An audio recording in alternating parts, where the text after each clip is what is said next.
I think for Singapore, it's on kind of the other side of the spectrum where it's very institutional and very financialized, right? It's a huge financial hub for the region, not just for crypto, but also in the traditional finance space. And I feel like adoption is kind of lacking on the retail side, as well as awareness in like the mainstream, just the normal everyday person.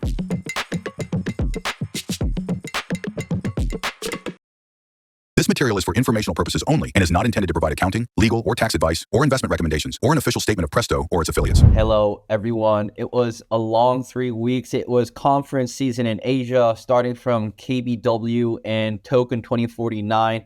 We got our crew back, Peter, Min, and Nicholas. What's up, guys? Hey, Gio. Hello. Hey, Gio. Hey, everyone. So everyone here is a Korean, or they're based in Singapore, or they live in Asia. So I personally attended KBW, and it was my first time in Singapore this year. So I have some things to say about both conferences in both cities.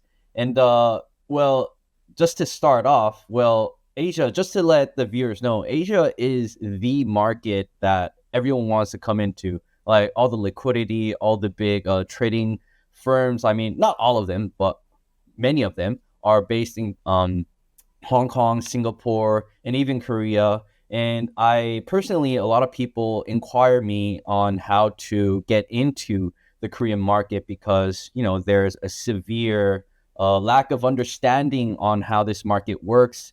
So I see a lot of weird things going on that I cannot talk about on camera.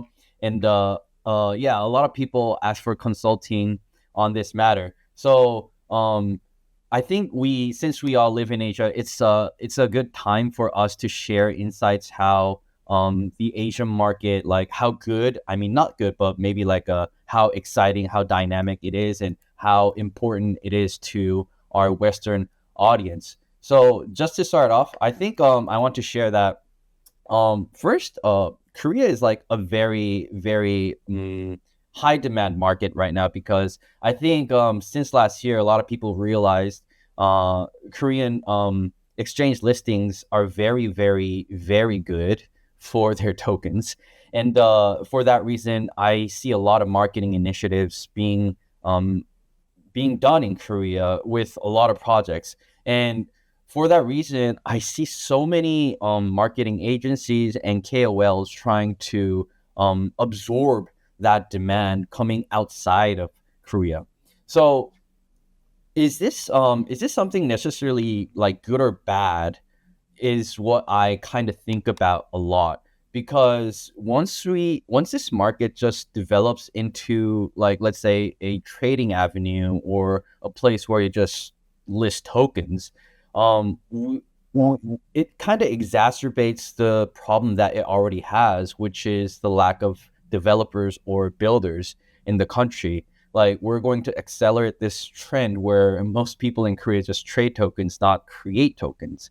Like I see a lot of people in Singapore doing, building a lot of stuff. Like even in Malaysia, there's so many builders, including like CoinGecko, like Vader, or not Vader. What's the guy? Virtuals, like these type of projects. They're based in Malaysia, like Singapore. I mean, there are too many. But in Korea, what do we have? Like they're like I can't count them with my fingers. So it's kind of a letdown when I see other countries doing so well when they build in terms of building. But and since Korea is only known for like the exchange listings, it kind of makes people think that we're just a country that you come in with a marketing budget and then list and then leave, and there's nothing left here.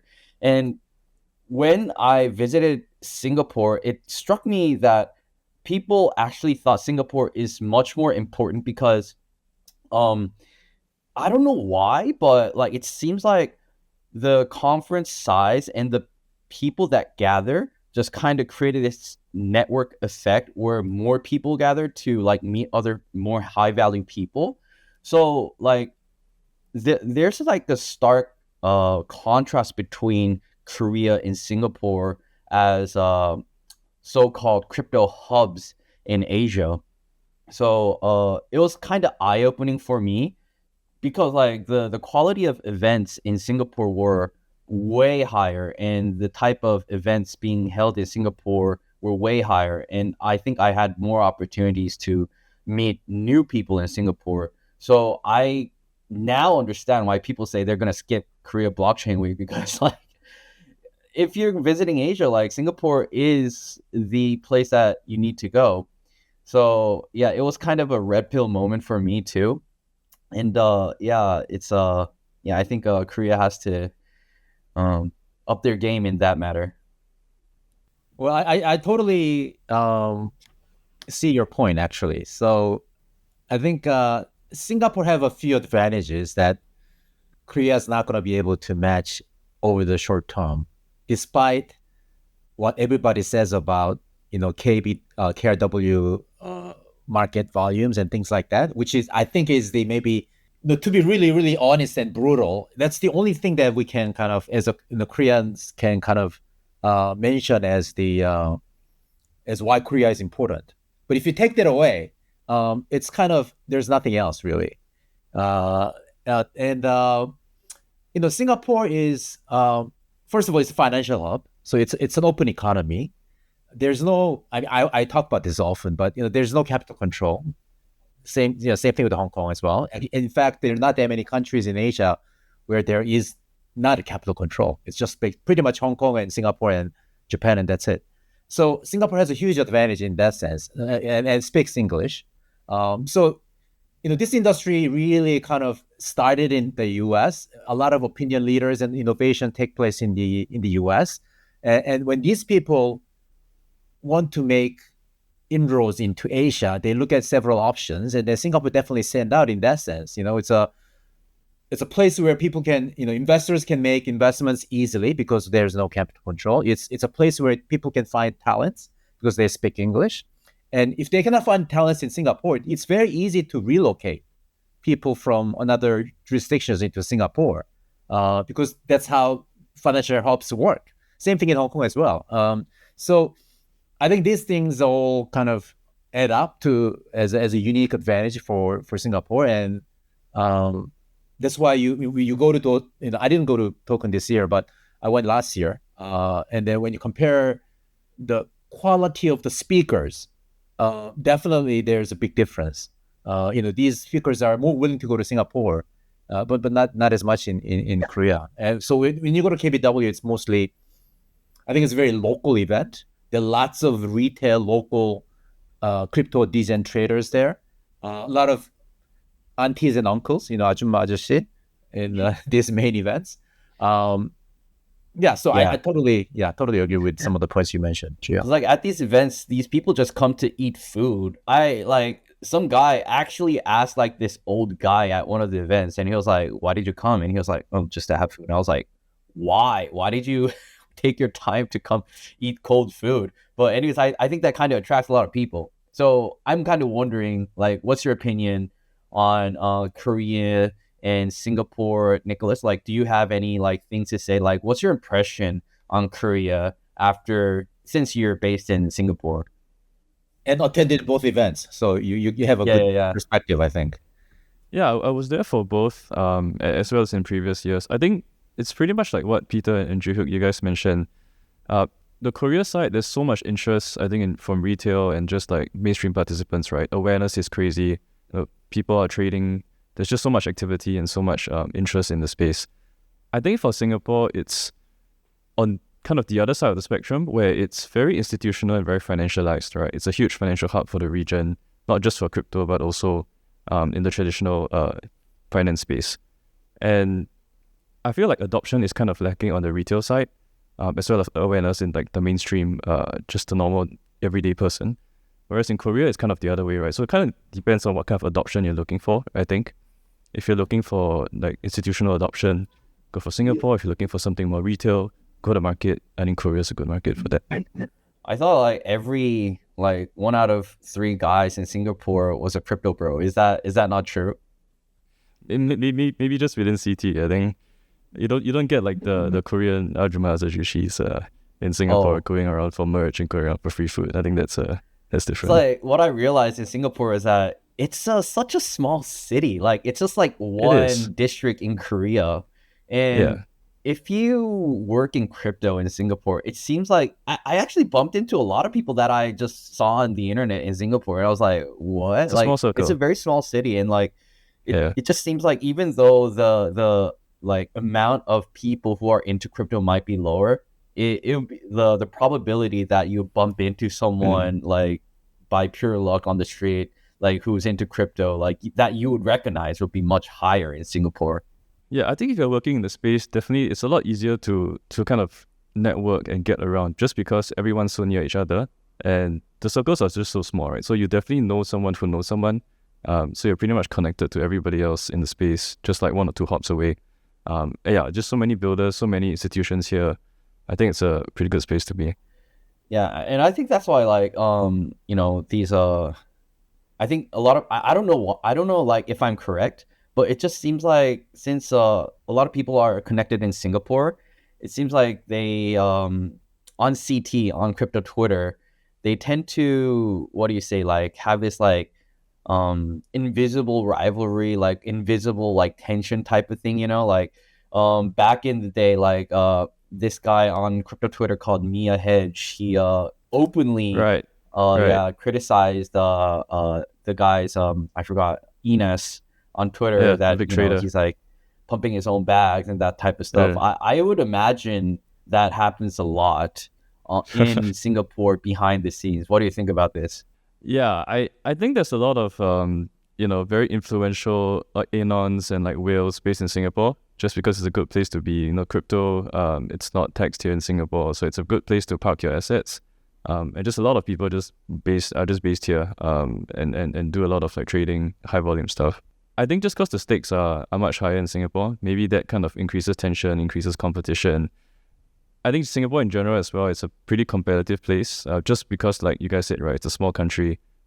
There's not a lot of space to I guess if you're not competitive enough, it's very hard to fall by the way. It's very easy to fall by the wayside, and just not stand out. So I think that kind of culture permeates as well into crypto, where competition is even more pronounced, right? In terms of trading, your P&Ls are very highlighted. So I think that kind of may lead to more, tension points and flashpoints between these kind of like more vocal personalities. Yeah. What Min, do you have any like things to say about the difference between Singapore and Korea?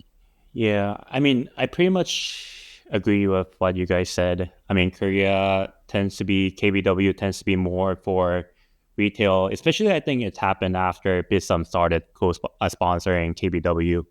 I think on the first day of KBW, I saw like grandma in a wheelchair waiting in line to, I think Bitsum was like airdropping a couple first serve on a basis. So I actually seen like grandma in a wheelchair waiting in line to get the airdrops. And I think it kind of feels like I think KBW tend to be more like a GTM, I guess, party style for the retail investors to, I guess, enjoy, whereas Singapore is more for industry networking kind of stuff. So I have seen lots of people saying if you go to token, like you don't really have to be in KBW unless you have a token or like unless you're going to TGE soon. And I have to say this, I hate the KBW venue. So for Walker Hill? Yeah. So please next year, please find somewhere near Gangnam or COEX or whatever. I think even Shilla was better than Walker. So I mean, it's so spread out. Is there any word on where the next year's venue is already? Usually Probably the same place. Same place. I actually heard that lots of hotels are actually bidding to get into KBW. Yeah. But That's bullish. So yeah, I we mean, got to get Walker Hill out of the equation because you guys had an event there for both days of KBW, and I wanted to go. I think we invited you, no? Yeah, but I saw the photos of the taxis lined up like 2 kilometers out of the gate of the hotel, and I was like, nope, I'm not going to go. Like, you can't even like come and go from the venue? Like, it's impossible. So I was like, okay, sorry guys, I'm not going. We are not worth the trouble for you, huh? No, no. No, I was like, bro, I can't do this. Cause like even last year I was there, right? And I know how it's like it's almost hell. Like it's like so many people. The traffic is like dreadful there because you got to take a left to get into the hotel, which make things so bad. And yeah, next year, let's have Presto to sponsor KBW, and we can go to Shilla Hotel, which has the best conditions for traffic. Okay. Yeah. Well, I mean, speaking of the side event, I think it was actually, I'm glad you mentioned it because for us and for myself personally, that was the kind of the best part of the 2 days. I spent most of the time at the side events, the one that we hosted. And actually, there are two takeaways I wanted to mention from that side event. One is, we had obviously partners, and there were some engineers that came from Vietnam, and I had really good conversation with them, and they seemed really sharp and on the point. I mean, my stereotypical image of these engineers are they are not usually not very social, not very articulate. They don't really have good understanding of maybe what's happening outside their little bubble. But these guys that I spoke to were actually very, very well spoken and had a good sense of what's really happening around the world and how kind of blockchain fit into the real world. So I was really kind of impressed by them. And another thing is that obviously, I mean, I was speaking with my friend Jeff, who works at the Hidera. He's based in Hong Kong, and I hang out with him quite a bit. He told me. I mean, he is Vietnamese origin, and he told me he follows that market very closely, and a lot of the policies that the government is pursuing right now in the last few months has been kind of really bullish. I cannot recall all the details, but as I was listening to it, I mean, I got a sense that they're actually doing excellent job and maybe even better than Koreans. So it's funny, it was Korean KBW, but I walked away with some positive takeaways about the Vietnamese market. That's one thing. Yeah. Go ahead. You want to do the second one? Yeah. Yeah. The second one is just about the Dunamu-Naver merger. And although it has nothing to do with the KBW. I mean, it was just something happened to be reported on the media during the same week. So I cannot really say it was a takeaway from a KBW or side event. But because it came out during that week, there was a lot of kind of attention given to this topic. And I think it's actually those two companies, Dunamu and Naver, is excellent move for both of them. And if they play this right, I think it can. Right now, Naver stock the market cap is about 40 billion. It never recovered back to their all-time high, which is about $80 billion. But I think if we can play this, if they play this right, they can get to that valuation pretty quickly, I think. And what's behind this move, in my view, is there's a stable coin, which is right now going through the legislative process. So I think it was a development that's what worth watching out for. Yeah. Just to add on things about you learned about Vietnam, what I learned like earlier this year is that the Vietnamese government is now like legalizing sort of crypto assets. So like the businesses can actually treat them as an asset type of thing. I have like very surface level knowledge of this thing too, but it's kind of like how Korea came out with their first set of legislation for crypto. So it's more like a regulatory clarity type of thing. And that's why a lot of Vietnamese people were bullish about it. And Da Nang, the city that a lot of Koreans travel to in Vietnam, is becoming like this special technology hub for crypto and AI. So they have like these test bed type of things in Da Nang, and Da Nang is becoming like this nomad, like a crypto nomad hub type of place. And a lot of people are actually, I've heard that they're moving to Da Nang or trying to live there. And I actually was there too earlier this year. And I see so many expats and like, obviously a lot of Koreans, like there's basically a Koreatown down there, setting up their own business and just working at cafes. And Da Nang is becoming like, it's a very nice place, very low cost of living, good internet, and yeah, good people too. So yeah, Vietnam in that sense is good. But I also heard very cautious things about Vietnam, that basically if you criticize the government, you get like mugged during the night. Like this is like something I also searched, that you would like, say something about the government, then they would send you like thugs and like beat you up. And I don't know how this is relevant with crypto, but like they like, because why I remember this is because there's such a stark difference in between like embracing crypto and also, like doing a lynch on your own citizens for speaking up. It's kind of weird, because crypto is such a it's such a liberal technology, but at the same time, if you say the wrong words, then you get like severely damaged in the head, literally. So yeah, this is why like crypto in Vietnam is very interesting in my opinion. So, what do you guys think about this Dunamu-Naver merger? Do you have any thoughts on that? I first of all, I don't really know it well. I mean, before this happened, Naver acquired one of the Dunamu's sub company, right? Chungkwon Plus. And I thought that was pretty interesting. And then after this happened, and some people say that it's just basically Dunamu changing their name into Naver, right? Because their biggest owner will be the biggest shareholder, still the same, right? So Dunamu's biggest shareholder is gonna be the new company's biggest shareholder. I don't know.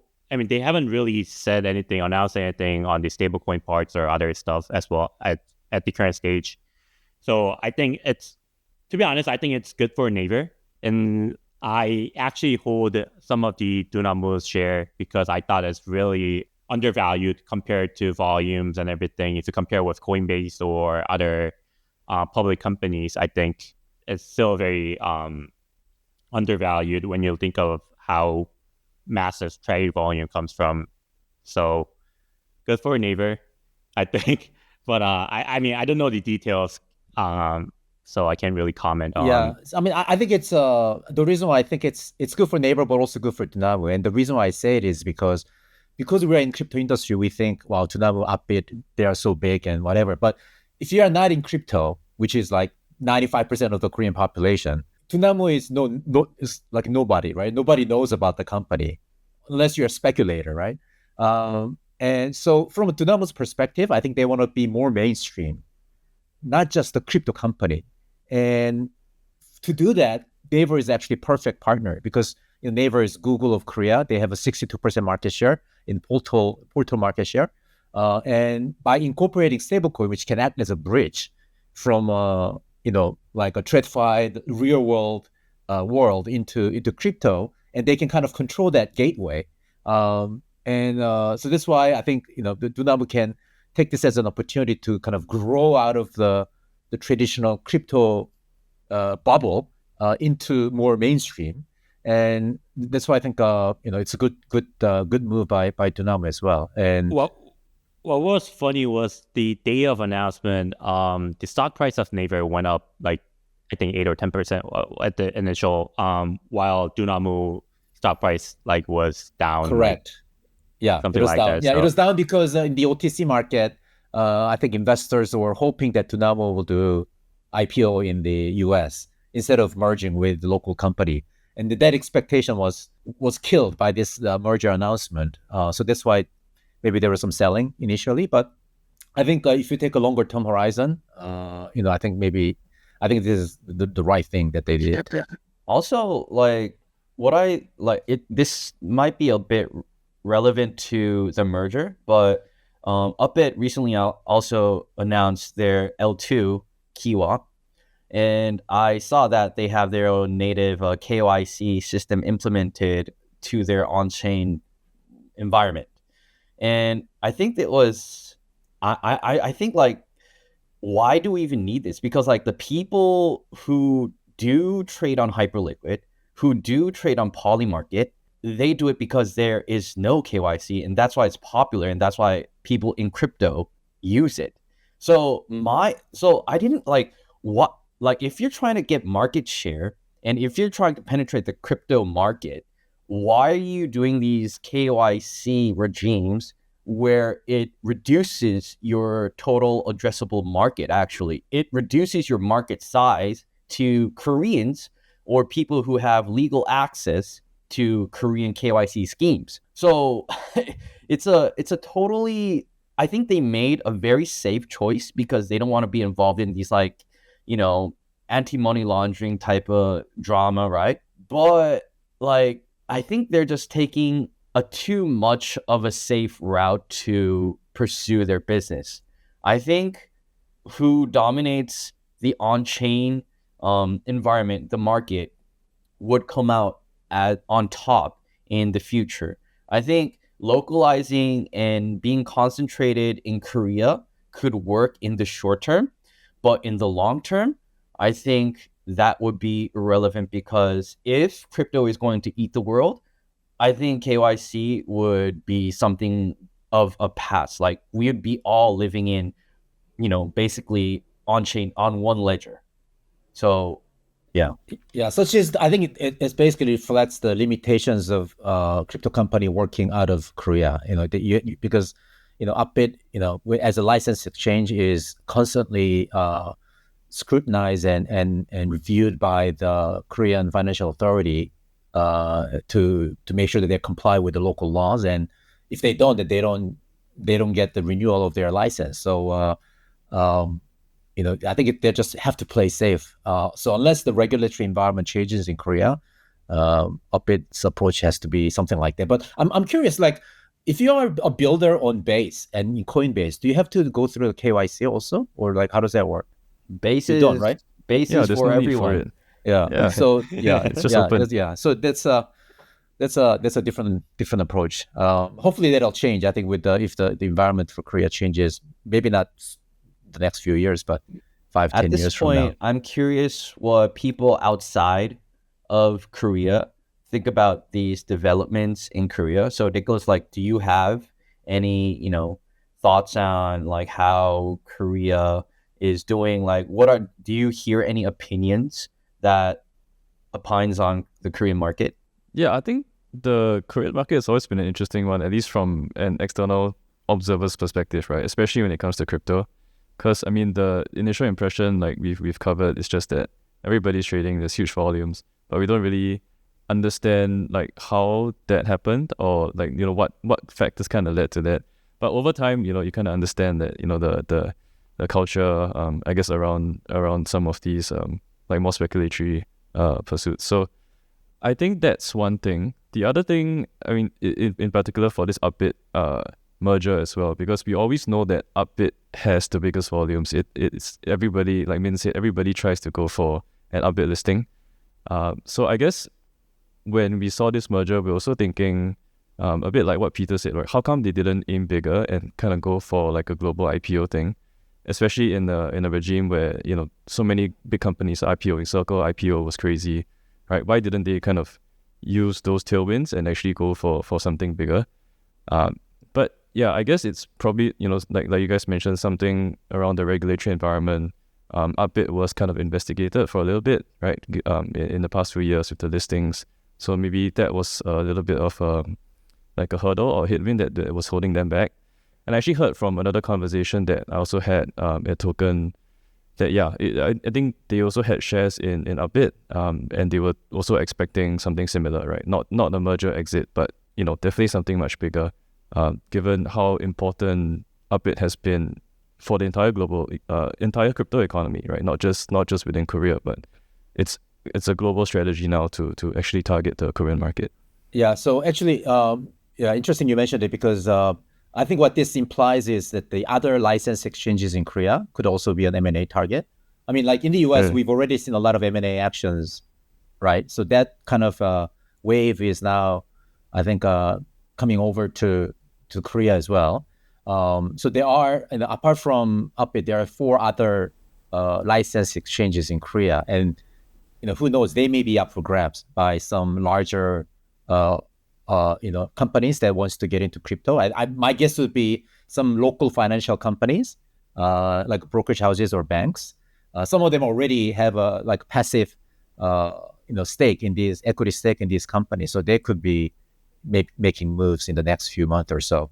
And then, interestingly enough, yesterday there was a news that how Binance was trying to The acquire Binance thing, right? I was GoPax. gonna mention, yeah. Yeah. So there has been some rumors or press report that that deal, which has been delayed for like more than 2 years, by the way, because of the investigation that Binance was in under the Gary Gensler's SEC regime, is may get approved before the end of the year, because the things have changed with regard to that lawsuit with Binance. So yeah, it's I think it's an interesting development if this story is true. Yeah, but like it seems like for the last like few days, Binance has, they're getting a lot of heat because of the whole liquidation cascade that people are kind of blaming on. So I think it could be a nice time to briefly talk about, Binance versus Hyperliquid if we have any comments to make. Like my takeaway is I think a lot of people are sick of Binance because, like these builders, for example, this guy who's building a prediction market on Base called Limitless, he actually like told the whole world that how much Binance asks for a listing, and I was shocked actually because it was so much. Like they're asking money for a whole set of products, not only for the listing. The listing itself, they ask for like 1% or something. I'm not even sure if that is like 100% true, but if it is true, I think like these builders are not very fond of centralized exchange listings anymore because, it's not only Binance, it's like a lot of other exchanges. And in comparison, at the end of the tweet, he was like, what Coinbase asks for him to get a listing was to build something meaningful. So I think the sentiment is kind of shifting from Binance to more on-chain or like more builder-friendly avenues. And I think the folks at Binance kind of see this and they be like, oh, then let's give airdrops to people who traded on BNB chain until November, that kind of stuff. And let's pump Aster. Let's create an on-chain DEX. Let's create the Hyperliquid of BNB, that kind of stuff.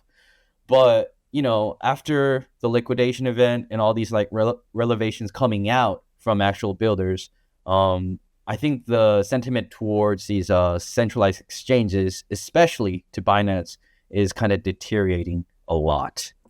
Yeah, according to their recent tweet post, they don't receive listing fee.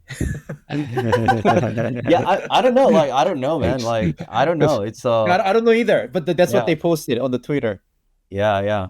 Well, it's he says, she says situation right now. So we don't exactly know what is going on, but I think the winner will come on top, as a natural, market function. Like if builders don't need to pay listing fees on, let's say, a Hyperliquid or these new on-chain DEXs, on-chain trading avenues, then they'll naturally migrate there, and more people will be trading there for new pairs and for the pumps. And I think the market will naturally progress into something more transparent and something more that is not controlled by certain individuals or a very small set of people. Yeah, I think what happened this Friday definitely kind of made people think twice about continuing to use Binance as the main trading venue. I think some of that I think had to do with their very unstable APIs, which caused some maybe I think the troubles for many traders, which is why they wouldn't be compensating these for the losses, right? I mean, they clearly also see that they messed up also, with their API services. So I don't know. I mean, maybe it opens up an opportunity for other exchanges, maybe Bybit or OKX and whoever. I think it's an opportunity for them, I think. Yeah, as a Hyperliquid bull, like my friend here, Min, and other people in Presto, I hope it's a good opportunity for on-chain avenues to grow more, and their recent HIP3 integration has allowed them to bring in more interesting things like a trade.xyz that allows you to trade equities. And I'm expecting more and more interesting stuff to be built on Hyperliquid. So, Mid, have you been, thinking about the ramifications of last week's liquidation, or what are some interesting takes have you read on Twitter, if you can share any? I was thinking about those Binance thing as well, but at the end of the day, I think it kind of forces, like, no matter if you like it or not, for projects, like Binance currently has the power to do it, and then it's like I don't know, like they have to. I mean, we have seen lots of projects that has been changing their vesting schedule at the end because Binance requires to do it. And if I was a project founder, I think I'll pretty much do the same in the current state, right? I know that Hyperliquid was gaining attraction, but for like normie retails, why is like, think about why Upbit is hot, because it's like pretty much like old guys, they will just use Upbit or like those kind of products, right? So I don't know when the stage will come where Hyperliquid could have somewhat, I guess, like similar power with Binance, so that they could, like, people will be like, hey, like we don't need like a Binance listing. I think that will be very hard in the near future. Yeah, that's just the current state. I think that the Binance asking for like 5 or 76% is just showing the power of Binance in the current state.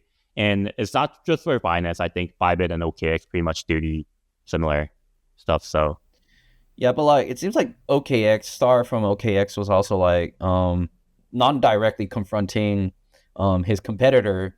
It was very cryptic. Like he was like not like saying naming names, like saying things, but like he was like, "Oh, OKX has like this philosophy, and we're not like some certain people," that kind of stuff. So I kind of see that rivalry going on. But if it's the same thing at the end of the day, then like what are you even talking about, right?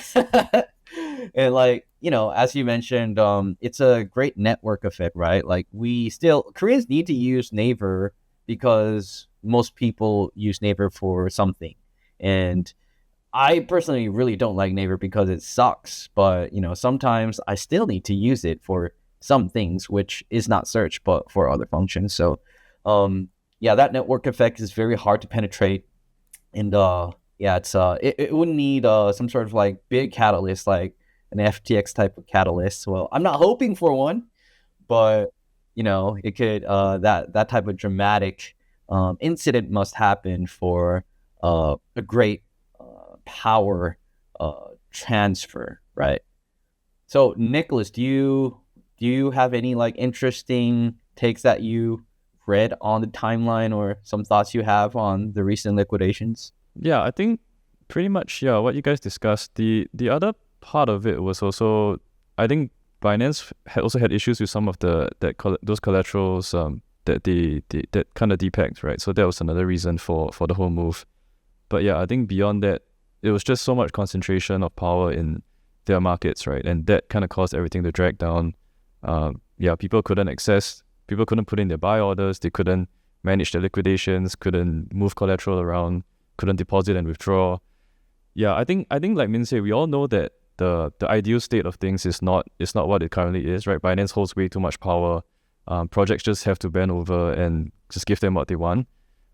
Just because if the pros of getting a Binance listing still in some ways outweighs that the huge cost that you have to pay.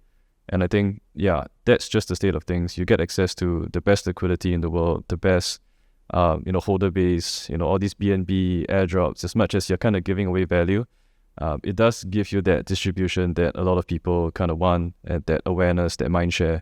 Crypto so much about mindshare. Maybe eventually, we move to something where Hyperliquid can, these kind of decentralized platforms can take more of the spot market share as well. But yeah, I think we're still quite a ways away from that. There's just a lot of things that, I guess, the UI UX that has to be solved first. For example, like just on-off ramping. You still need like these kind of centralized solutions for that. So yeah, I guess it's still a couple of years away maybe, as the market matures, participants mature, and everyone just kind of learns a little bit more about like how these things operate behind the scenes. then the market would naturally shift away from this. Yeah, I heard the biggest hurdle for big traders is liquidity in their order books that makes them choose it's like their biggest concern. Like if I'm gonna like trade like 10 million on the market, like I'm not going to use anything than Binance or maybe Hyperliquid. So unless we can solve that liquidity problem, I think Binance is still the winner. And yeah, I don't know, man. Well, it is what it is. But anyways, it was a good 40 minutes talking about Asia and Binance liquidations. Not particularly Binance, but like liquidations in particular. And thank you for tuning in. I think we'll see you next week with a bit more good market stuff and probably an interview. And see you next time. Goodbye.